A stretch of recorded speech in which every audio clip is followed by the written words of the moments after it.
Right, so we're talking about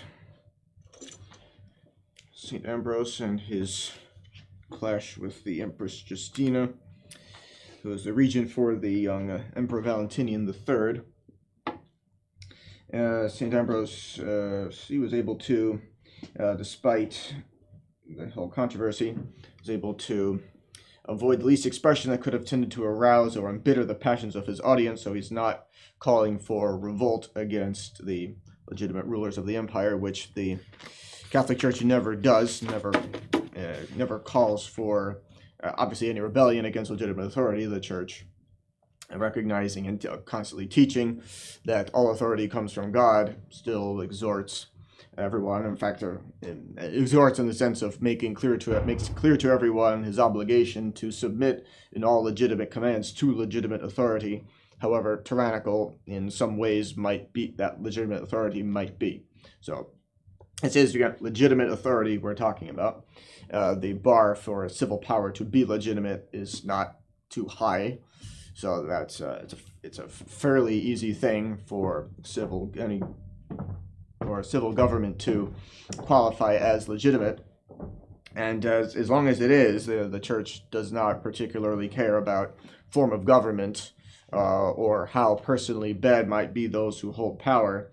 And even the Church, of course, cares if some ruler is tyrannical and is abusing, in some sense, abusing his power. And not that God ever authorizes anything contrary to his own law, but attempts to use that position to evil ends. The Church definitely condemns that and makes that clear, the ways in which that ruler is, if it's in any notable way causing any particular problem, the Church will take note of it and will take a stand against it, but the Church will never exhort to the overthrowing of legitimate authority, and that has always been the case.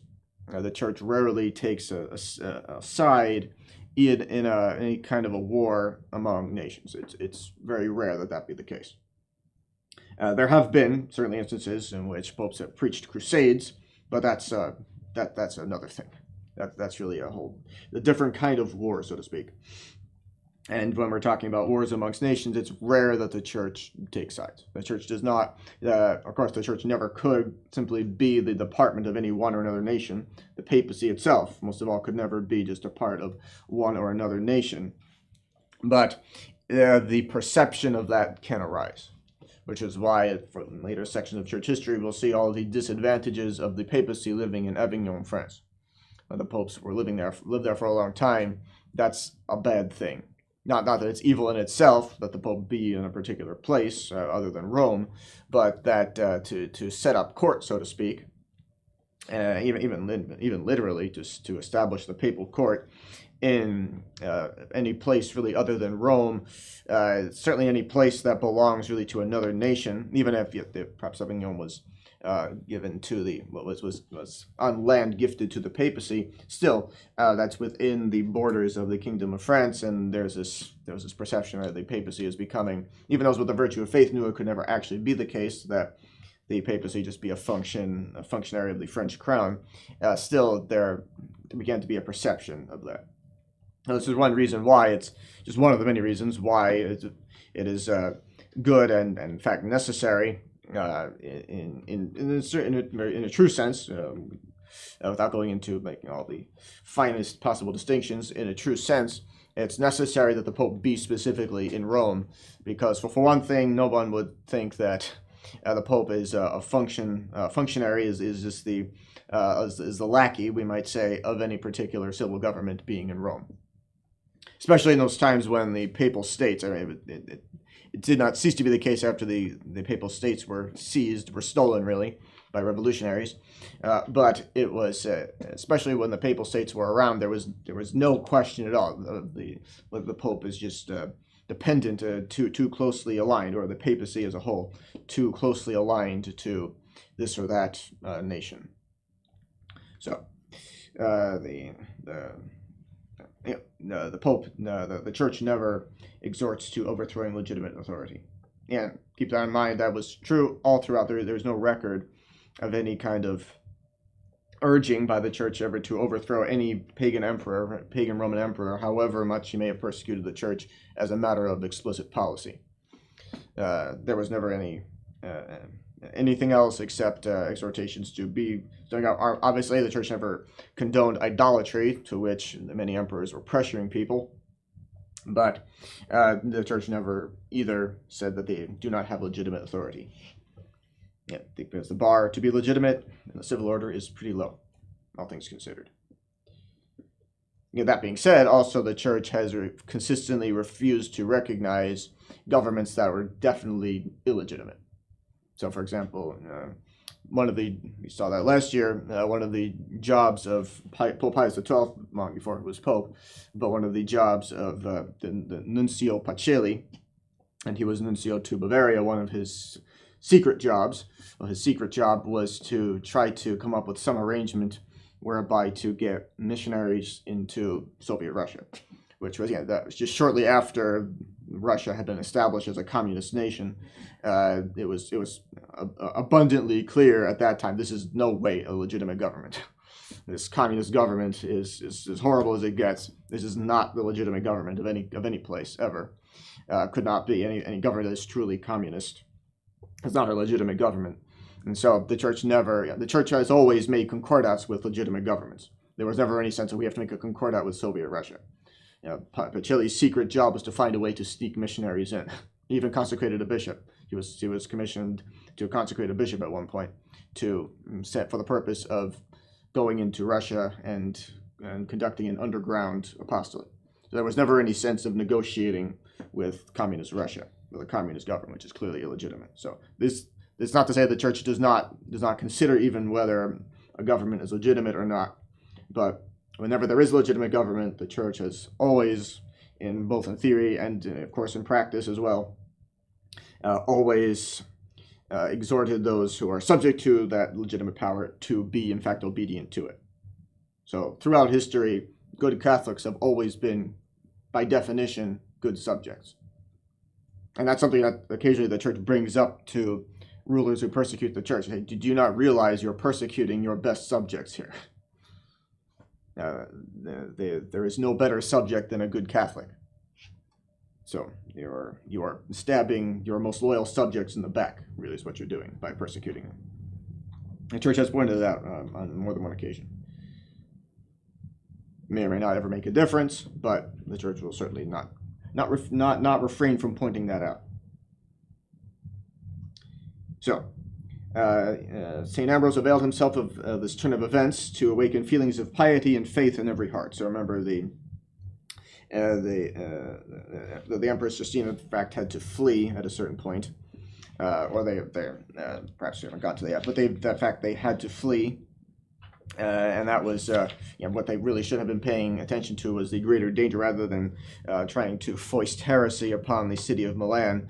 The Empress Justina should have been focused on the danger that was arising, that was constantly arising in the Roman Empire, of somebody else getting the army behind him and seeking to seize power. Though at this point, we are very definitely in the latter stages of the Roman Empire. This is at the things have eroded pretty far at this point. The empire, it's not even the Roman Empire anymore. Notice the capital has been away from has been away from Rome for many decades by now, and it's really lost all of its Romanness, so to speak, and it's just the empire at this point.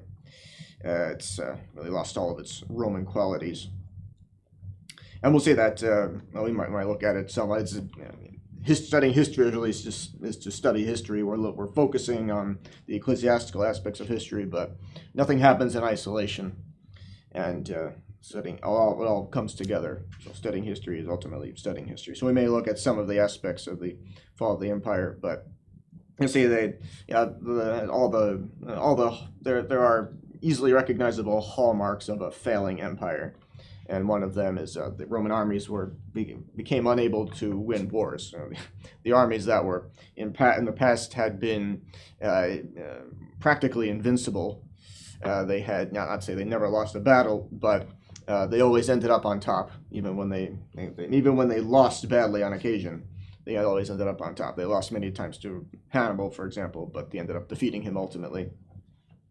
They were, for a long time, practically unstoppable, and then after a while, just lost their ability to win wars, as is the case typically with failing empires.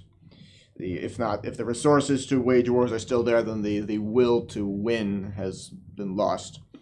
The will to successfully prosecute a war, which takes a tremendous effort, and on the part of those who actually have to do that, it's a tremendous effort. Because for an entire nation, really, waging a war is a tremendous effort. It's something that it's just barely within living memory right now what it's like for an entire nation to go to war. That has very much changed over the past 3/4 of a century or more at this point. How the fact that a nation is at war affects the daily lives of the citizens of that nation. Now it's something you not even think about, that their country is involved in a war. Whereas as recently as World War II, that just turned life upside down. A nation entered the war, life was turned upside down for the nation and everybody in it. Practically speaking, everybody in it. So, moving on here, the wonderful discovery of the relics of Saints Gervasius and Protasius and the miracles attended by their translation and by their moving completed the work begun by the eloquence of the holy bishop, St. Ambrose. The Arians and the Empress Justina at length made an end of their persecution. This unlooked for change was not a little due to a fear of Maximus, remember, who is the most recent claimant to the imperial throne. The report was circulated with great show of probability that Maximus was marching upon Italy to dispossess Valentinian III. At the hour of peril, the Empress instinctively turned to the holy bishop, whom she had so lately treated as an enemy. Go through all of this, but essentially, she ended up having recourse to Saint Ambrose to help contain the threat of Maximus, the man who wants to seize the imperial throne. We don't need to go into all the details of that, but let's see. Moving on past all of that. At a certain point, the Empress Justina had to flee. They had to go to the seek out the protection of the Emperor Theodosius, who's still reigning, but a different part of the empire. The empire is been divided into different sections, neither of which has this capital at Rome. Rome has become a backwater place at this point. Rome was always difficult to defend. In fact, it's a bit of a mystery why Rome is even where it is. It was sacked multiple times. It has been sacked many times, and it's clearly not an easy place to defend. Pretty much just in a swamp. Now, how did that? Why was that the spot chosen for a city? Nobody really remembers. It's been there so long. Nobody really remembers what was being thought, what was going through the minds of the people who first set it up. But in any case, it is what it is. It is where it is. But the capital was moved away from there for understandable reasons, if perhaps that led to the downfall of the empire ultimately.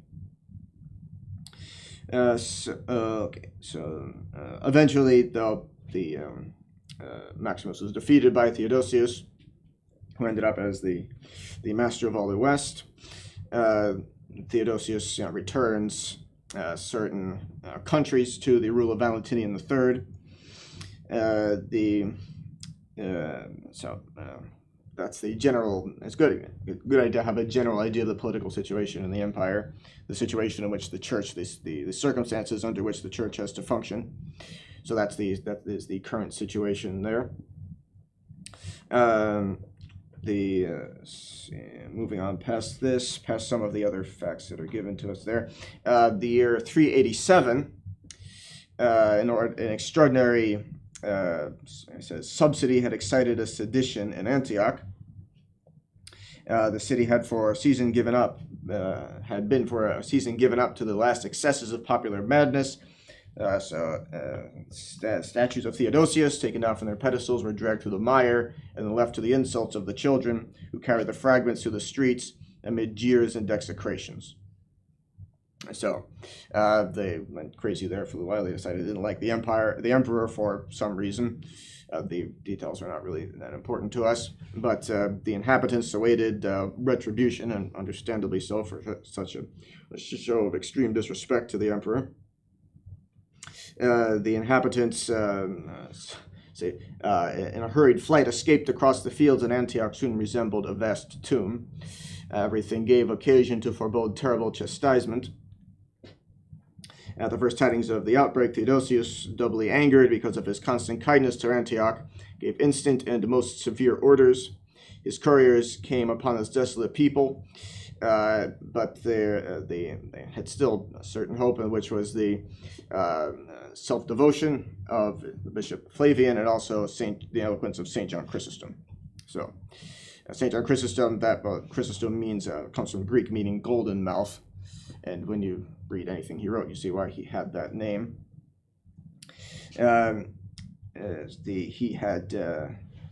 Move on past some of the other. Daras likes to wax eloquent sometimes, but Daras says that this priest, who's referring to St. John Chrysostom, whose name has become immortal as the type of a superhuman eloquence, was only 30 years of age. He had renounced the prospects of a brilliant youth, had torn himself from the tearful pleadings of a mother's fondness to hide himself in solitude. His first inclination was to be essentially a hermit. It doesn't say that he entered a monastery or anything. It seems he was he wanted to be a hermit, but Flavian had ordained him a priest before the canonical age, remember, which at this time was quite late, all things considered. And certainly compared to now, canon law now allows technically 24. At the time, it was 30. So he ordained him before then. The city, and this is the situation in which St. John Chrysostom affords some hope to the city that is expecting some kind of deserved retribution from the emperor. In this case, he was able to calm the worst fears of the people. In his uncertainty as to the course Theodosius would pursue, he combined the hope of forgiveness with a contempt for death, in a good sense, not fearing it unduly, thus preparing his hearers to receive with submission and resignation the orders of Providence. So that was the case in Antioch. But Theodosius was, he ultimately dealt with Antioch with clemency, but that was not so much the case with the city of Thessalonica, which we'll see that later on, just a little bit now, what exactly he did there. It had revolted, so another revolt, something of an uprising. A revolt had occurred on the account of the arrest of a rider in the circus for whom the people showed a most enthusiastic admiration. So, nothing has really changed. People got too caught up in their sports, in this case, chariot riders. And and his arrest, for whatever reason, he committed some kind of a crime because of which he was arrested. They didn't like that, so they rose up. The city magistrates were butchered, and the governor, who had signed the order of imprisonment, was stoned by the mob. So that is definitely criminal itself. They just murdered those people for arresting somebody they liked. No possible way to justify that. The revolt was doubly blamable, for simple justice exacted the arrest of the criminal, who had led a notoriously infamous life. So again, also nothing has changed. Celebrities living infamous lives, still the case. It's only gotten worse. When informed of the sedition, Theodosius, in the first impulse of his anger, spoke of annihilating the guilty city, so killing everybody in it, thereby to impress all minds by a terrible example and to prevent the recurrence of a like disorder. So in a case like this, those who are responsible, capital punishment would not be too severe in such an instance, but to kill everybody in the city, that is excessive. Not everybody in the whole city was involved in this. You have to figure out who is to blame and punish only those people. And it's also a general principle that it's better that a guilty man go unpunished than that an innocent man be punished undeservedly. So it's better if you can't tell who did something, then everybody has to be let go free. Because there's a risk, unless you know who committed the crime. Those are you. I mean, anybody who's in authority who has whose duty it is to punish crime has to be certain that he has the actual perpetrator before he inflicts punishment. If there's any doubt, any kind of reasonable doubt at all, he has to have moral certitude. If there's any kind of a reasonable doubt, then he cannot inflict punishment. Because as long as there is even any kind of a reasonable fear of the danger that an innocent man might be punished undeservedly, then punishment must not be inflicted. So if you saw that the people in the city, a mob in the city, murdered the magistrates, murdered the judges, and the governor, but it's impossible to say exactly who did it, then you can't go in and kill everybody in the city because the guilty people are in there somewhere. Because you're also killing many innocent people along with that. So that is not just, that would not be a just punishment, clearly. So, when informed of this, of the sedition, Theodosius wanted to kill everybody in the city. St. Ambrose succeeded in allaying this first outbreak of passion, and the emperor promised to follow the rules of justice. So he said, okay, fine, we'll find the people who are responsible, and we will bring them to justice, only them. The case was brought before the Imperial Council, where it was determined to punish Thessalonica by a general massacre. So he decided to do that anyway, not necessarily kill everybody, but kill a lot of people without being particularly careful about whether or not the guilty and only the guilty would be included in that punishment. So the order was kept secret so as not to arouse the solicitude of St. Ambrose. The whole population of the devoted city was gathered together in the circus. So it's not as though the entire city was involved in this.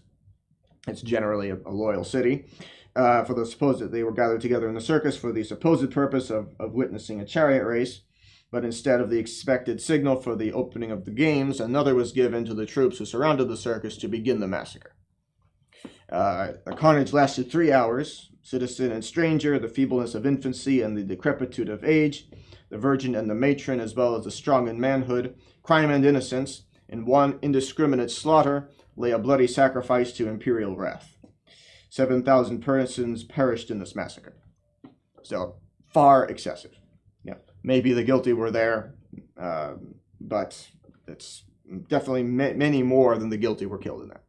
7,000 people. It'd be impossible. To put that many people on trial would take a very long time and pass due sentence against them.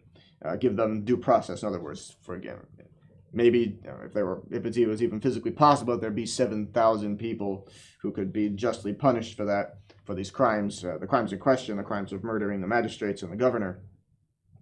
It would take much longer than clearly the time that passed in between those initial killings and this massacre to put them on trial. But that seems far excessive in any case. How could there have been that many people who all deserved death for that crime? So the grief of St. Ambrose was unbounded, of course. Theodosius himself, once he calmed down, was appalled at his own deed, a prey to bitter and continual remorse, and dared not approach the church for a period of full 8 months. And rightly so. This was definitely a public crime. So this is, again, remember, at this time, public canonical penances were still the norm, which were eventually, to a great extent, done away with by the church because of the fervor of the people cooling off, essentially, is the reason for that. And again, in these earlier centuries of the church, fervor was at such a level that no one would have been turned away. No one who had any intention at all of becoming a Catholic would have been turned away from the church because of the notion I'll have to do public penance for my sins. Everybody joining the church would have been already inspired with sufficient fervor to realize that that is necessary, that is fitting, and I should do that. So over time, the fervor cooled off, and the church did away with, yet not completely. Somebody who commits a public sin has to publicly renounce that sin and still, in that sense, do public penance. But the canonical penances, the harsh canonical penances, which had many public aspects to them, those were done away with really on the principle that the sacraments must not be made hateful to anybody. That is a principle that constantly comes up in moral theologians. The works of moral theologians enunciate that very clearly everywhere. Not that the sacraments must not be made hateful to anybody. So that moral theologians go into great detail explaining just what kinds of penances are permissible for confessors to give and which are not. So nothing strange, obviously nothing that's in itself will come across as strange should ever be imposed. Nothing that might in a reasonable way, that a reasonable person would find this or that to be unpleasant. Not that it's pleasant to have to do penance, but that kinds of penance that are given must not be such as to turn away a reasonable person from the sacraments. In the case of some, we're not talking about the cases of those who refuse to do penance at all because what I did wasn't really that bad. That in a case such as that, that person might be turned away, but because of his pride. That's not what we're talking about. The sacraments must not be made hateful to reasonable persons. So, even so, yes, it is necessary that public penance be done. Sometimes there's no way around that. For public sins must be publicly renounced. And in a case such as this, yes, it is definitely reasonable that the church require public penance of a truly repentant emperor, but he has to make public reparation for such a heinous public crime. That was clearly far worse than the original offense for which which was a truly horrible offense involving serious defiance, not only of the fifth commandment, but also, of course, of the fourth commandment, a serious defiance of authority and of the obligation, or obviously the commandment not to take life unjustly. That at first, the initial slaughterings were indeed serious violations of those laws of God, but also this was perhaps no defiance of authority here, but far worse with regard to the scale of the slaughter, the violation of the fifth commandment. So the emperor, having become repentant for that, moved by grace to repent of that, found himself in a sense prey to a bitter and continual remorse, subject to it, dared not approach the church for a period of full 8 months. St. Ambrose forbade him entrance anyway, and when Theodosius urged the example of David, whose crime God had forgiven, the bishop replied, "You have followed him in guilt, follow him also in penance." So, indeed, King David, who is in many ways, in many episodes of his life, was a figure of Christ, still sinned very gravely. He fell into sins of adultery and then murder. And lived apparently without any qualms of conscience for some amount of time before the prophet Nathan pointed out to him just how wicked were those deeds of his that he had committed. And then indeed he did penance and underwent multiple punishments later on down the line. There were his sins continued to be punished by for loss of some of his children, for example. Those crimes continued to be punished. Yes, it's King David we're talking about, who in many ways was, in many episodes of his life, a figure of Christ himself. So, and he did indeed repent. King David repented, and so now Theodosius is being urged to follow that example. That he obviously committed, perhaps maybe or maybe not with his own hand was involved, but certainly it was perpetrated by him, this huge act of murder. At length, on the feast of Christmas, Theodosius came to St. Ambrose, who caused him first to sign a decree that a sentence of death or of confiscation should only take effect 30 days after being pronounced, that reason might have time to regulate the first impulse of anger. Then he gave him absolution. So even repenting of that, of slaughtering people without due process, for one thing. And then, in any case, in the future, anybody who is actually convicted of some crime that deserves death and capital punishment issued as a sentence against him, 30 days before the sentence is actually executed and the person put to death, just to make sure, to really make sure that no reason comes up in the meantime why maybe that should not be executed. Because commutations of sentences sometimes do take effect, even in cases of criminals who have committed heinous crimes because of which they deserve death for some reason, one reason or another, that sentence might be commuted for some serious reason. That is not necessarily to be carried out in every case. So Theodosius entered the Basilica of Milan, and there, before the assembled multitude, putting aside his imperial decorations, he prostrated himself upon the pavement, which he bathed with his tears, repeating the words of David, Adisit pavimento anima mea, vivifica me secundum verbum tuum. So the remembrance of the massacre of Thessalonica haunted Theodosius to the hour of his death. The desire of atoning for this crime redoubled his zeal against paganism. The idols and temples were destroyed by his order at Alexandria and throughout the whole of Egypt. Statues in temple of Serapis were overturned. Then were brought to the light the mysteries of iniquity so long practiced by pagan priests and the deceits they had used to mislead their votaries. So, showing that these idols and temples can be destroyed. So, clearly these are not powerful gods, and they can't even prevent their own destruction. At one point, actually, even St. Augustine pointed that out too. These pagans who were trying to, in face of the onslaught of barbarian hordes, were packing up their idols to save them as they ran away. He said, "Wow, these are your gods, the things that the beings that you think are powerful to protect you. That why are you trying to save them?" How's that supposed to work? How does that make any sense at all? And clearly, these are nothing more than idols that can be destroyed. So, temples and statues of Serapis, a false god, destroyed. In his watchful zeal to put down all abuses, Theodosius made a law against the vagrancy of the Massalians, a body of heretical monks, already condemned by St. Flavian, the bishop of Antioch, in 390. They maintained that prayer alone is necessary for salvation, to the exclusion even of the sacraments. Which, interesting enough, that sounds a lot like homoloners. That's interesting to note. So there are, under a very different set of circumstances than today's uninformed laymen who think they have figured out the laws of the church without having ever been sufficiently educated to understand them really in the least.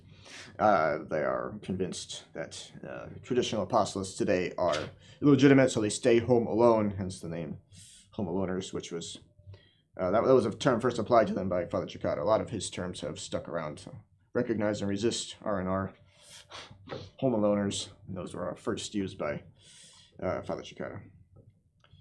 So much so that even those people who adhere to those positions have even started using them to refer to themselves.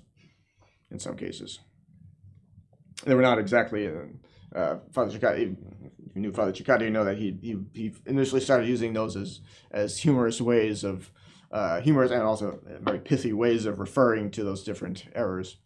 But they were so catchy that people have started using them themselves, and they were not intended as compliments. Father Scott clearly did not mean it in a nasty way, but just a humorous way of illustrating the error. He also did one that hasn't really, you don't hear much because it's frankly it's an absurd enough error that very few people adhere to it. But the notion that Cardinal Siri was elected instead of Roncalli in 1958, and that therefore the actual line of popes is living in hiding or something like that. That scenario is definitely not true and does not work, does not save the situation in the church for so many reasons. But in any case, Father Cicada referred to that as Syrio-papism, as a pun on the term Caesaro-papism, which Caesaro-papism refers to, as the name suggests, making Caesar, that's to say the civil ruler, the head of the church in a country. Caesaro-papism. So there's the case in, for example, with the Russian quote-unquote Orthodox Church. the Russian Tsar was the head of the Russian Orthodox Church. That's an example of Caesaropapism. So Fachkara called it serial papism, which once I brought that term up to him once, and he didn't remember having said it. It was in one of his articles, but he didn't remember having invented it. Anyway, so yeah, these Massalians sound an awful lot like home aloners to an extent, imagining they don't really need the sacraments for salvation, and that is implicit, at least, in the arguments of the home aloners, that that the sacraments effectively, if the laws of the church forbid you from receiving them in some particular situation, such as ours, that the exact letter of the law cannot be conformed to, then indeed you're actually forbidden from receiving the sacraments, and that you can count on other sources of grace, even though the sacraments are actually still available. There are certain parallels there. They wouldn't say that absolutely exclude the sacraments, but there are certain parallels. Because that's effectively to sit at home alone and pray, though presumably not with blessed rosaries, because you need a priest to bless a rosary. And also, you need to have technically, to publish any kind of a theological tract, you have to have the imprimatur of the local bishop. So how they spout their stuff on the internet without the imprimatur, that's in violation of the laws of the church. So they're not even consistent. So, on this loose principle of morality, these Massalians led an idle life, wandering through the provinces of Syria and given up to every disorder.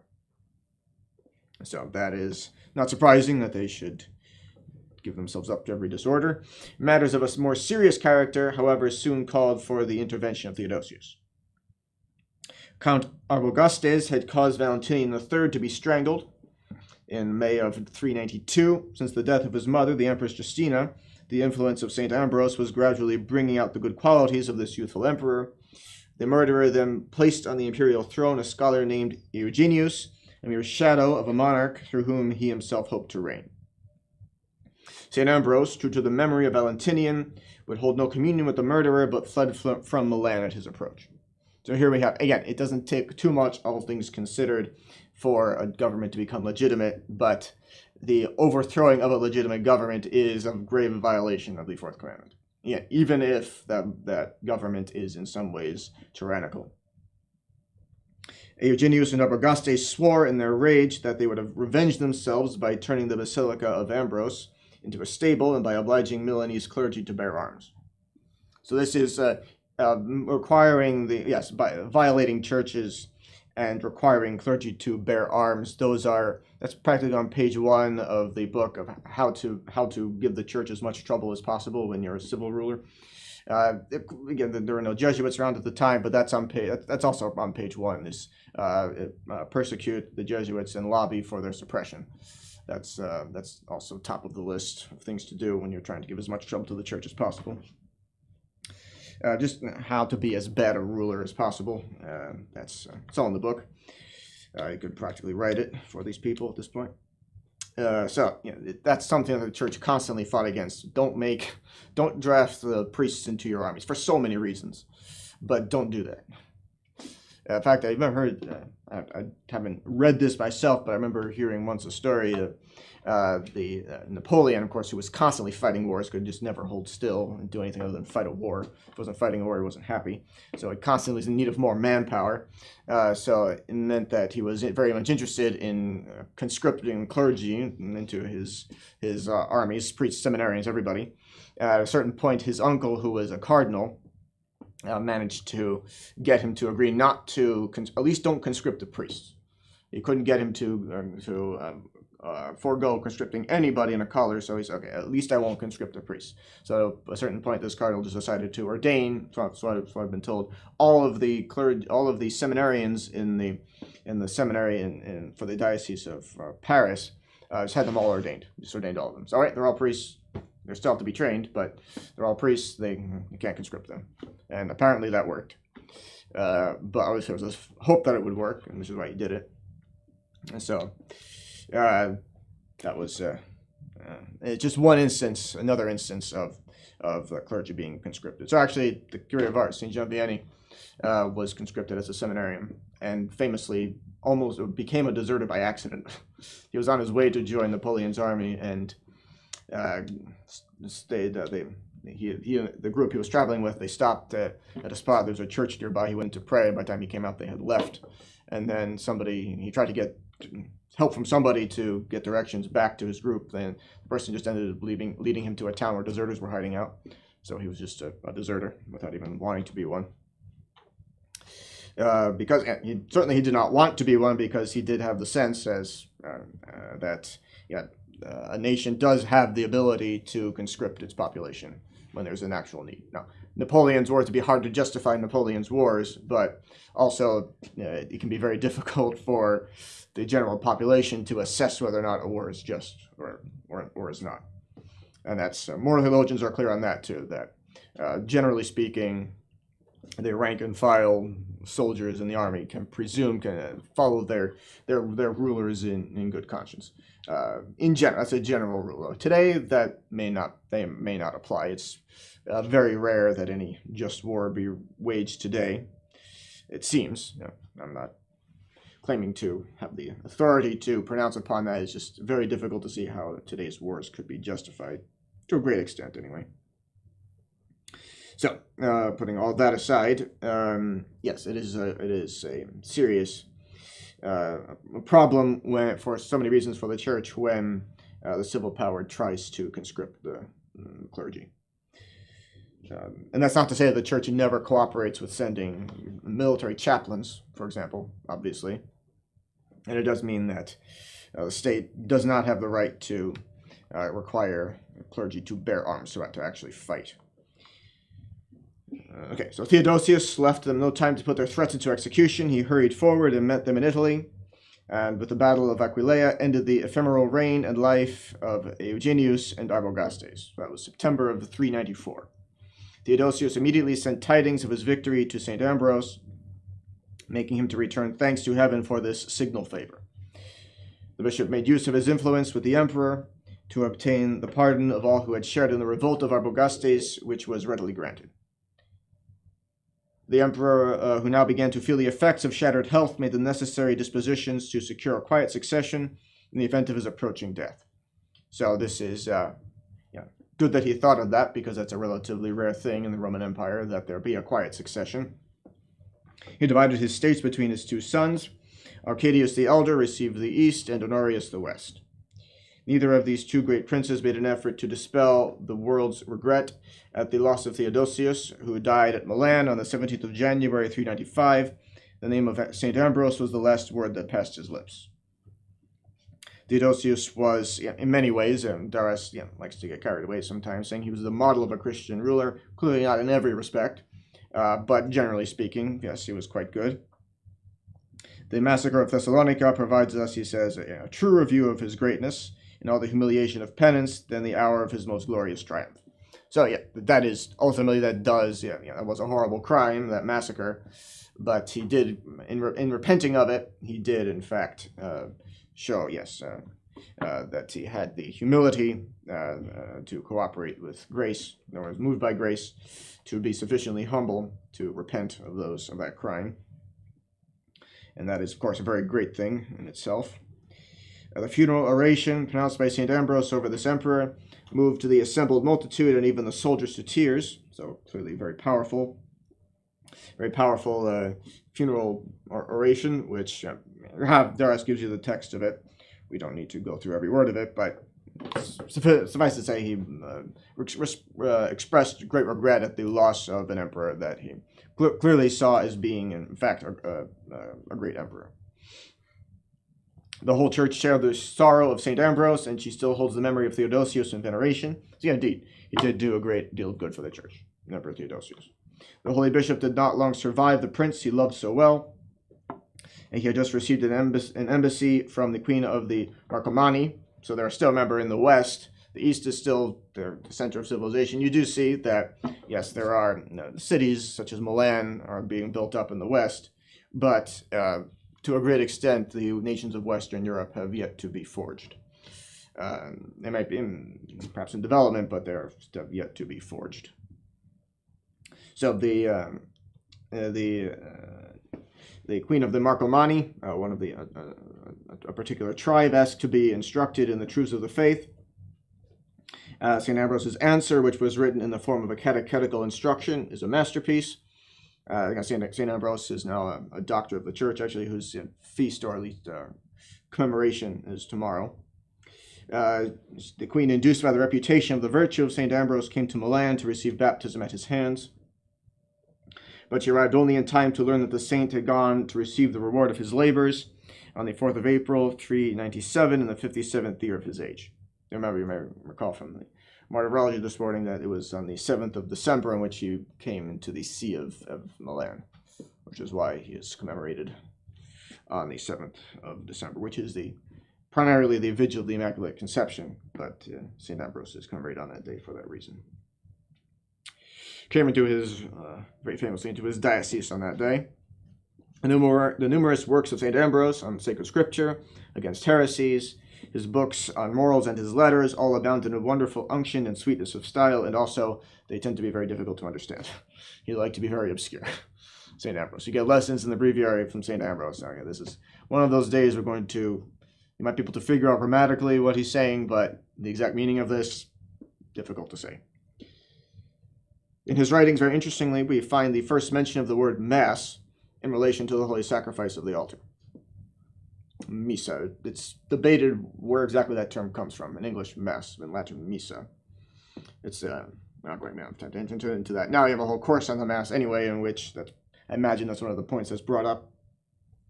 It's not the most important thing about the Mass, obviously, where the term comes from, so you may or may not cover that in that course. But there are different theories. Scholars have their theories as to where that comes from. Latin scholars, those who make the Mass itself their main focus of study, have different theories about that. In any case, St. Ambrose uses the term Missa, referring to the Mass, to the sacrifice of the altar. The church still sings several hymns of his composition.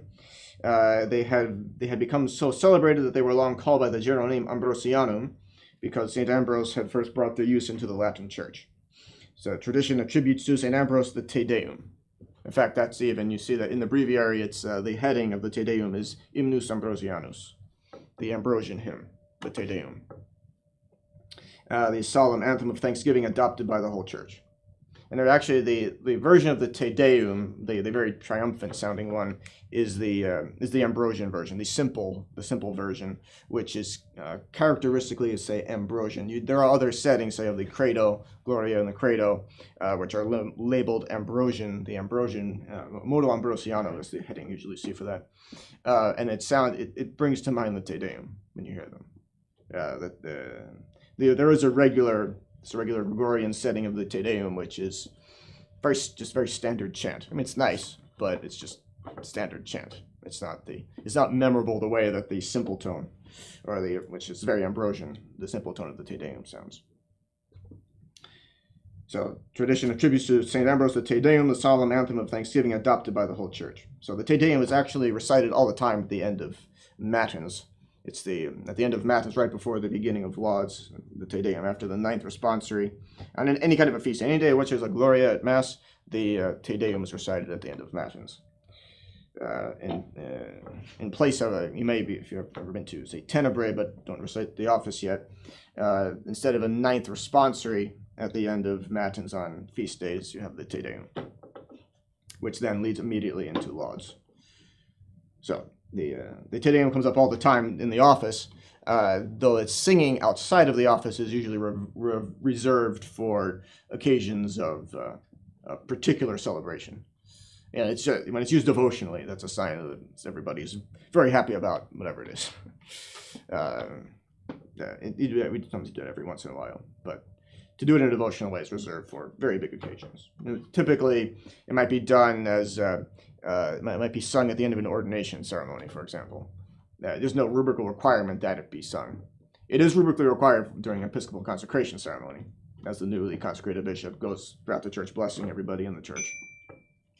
But outside of that, it might be used in a devotional way at the end of the Mass of priestly ordination before the procession. Not always, but that's typically a point at which it's done. All right, we will stop there for today. Right. Spiritus Sancti, men sub tuum presidium confugimus, Sancta Regenitrix nostras deprecationes et despicias, in necessitatibus era periclis cunctis libera nos semper, Virgo gloriosa et benedicta. In nomine Patris et Filii et Spiritus Sancti.